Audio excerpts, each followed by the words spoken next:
Gain है और थोड़ी सी इनकम फ्रॉम प्रॉपर्टी है। सबसे पहले अपनी इनकम को एक शीट के ऊपर क्लब करें। इन साहब की ये पूरे 12 महीनों की सैलरी है, सैलरी हमेशा लिखें 12 महीनों की।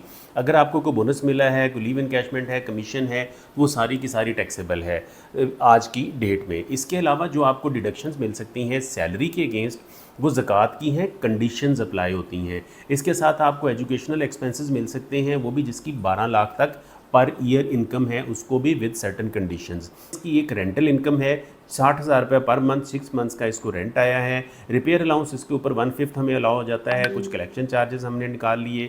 अगर आपने कोई ग्राउंड रेंट या रिकवरेबल रेंट पे किया है तो वो भी आप इसके अंदर से माइनस कर सकते हैं। इन साहब का एक प्लॉट था जो इन्होंने 2025 में सेल किया और इन्होंने बाय किया था 2014 में।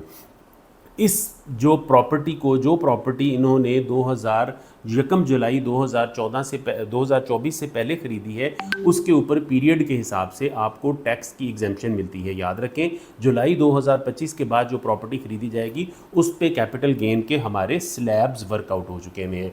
जो सबसे इंपॉर्टेंट करने वाला काम है वो ये है कि आपने अपने बैंक जो अकाउंट्स हैं उनका क्लोजिंग डेट का बैलेंस उठा लेना है। और उससे भी ज़्यादा इंपॉर्टेंट चीज़ ये है कि आप अपने अपने बैंक के क्रेडिट्स को बहुत अच्छे तरीके से वर्कआउट करें। आपके क्रेडिट्स आपकी इनकम के साथ मैच होने चाहिए जो आप एफबीआर को दें।